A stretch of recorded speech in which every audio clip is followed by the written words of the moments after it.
তেলের দাম বাড়াতে আইএমএফের চাপ নেই বলে জানিয়েছেন সড়ক পরিবহন, সেতু ও রেলপথ মন্ত্রী শেখ রবিউল আলম।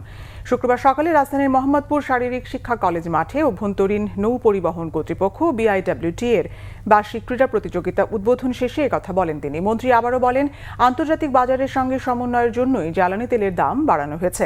আন্তর্জাতিক বাজারের কমলে দেশের বাজারেও তেলের দাম কমানো হবে বলে আশ্বস্ত করেন মন্ত্রী। রাজধানীর প্রধান সড়কগুলোতে অটোরিকশা চলাচল নিষিদ্ধ করার কথাও জানান সড়ক মন্ত্রী শেখ রবিউল আলম।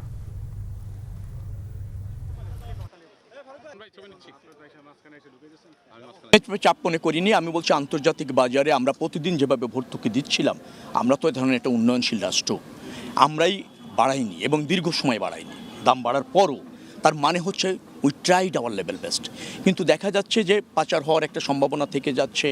তারপর ধরেন ভর্তুকির মাত্রা যেভাবে বাড়ছে, আন্তর্জাতিক বাজারটা কবে নিয়ন্ত্রণ হবে বা স্থিতিশীল হবে সেই ধরনেরও সিগন্যাল পাওয়া যাচ্ছিল না, কোনো নিদর্শন দেখা যাচ্ছিল না। যার ফলে আমরা মনে করি যে আন্তর্জাতিক বাজারে যা বেড়েছে তার চেয়ে কম্পারেটিভলি আমরা সামান্য বাড়িয়ে একটু সমন্বয় করার চেষ্টা করেছি। অটোরিকশার একটা দৌরাত্ম্য সব জায়গায় আছে, যেটা জনজীবন বিপর্যস্ত করছে। ঢাকা শহরের যানজট, যান চলাচল, মানে যানবাহনের শৃঙ্খলা ব্যাহত হচ্ছে।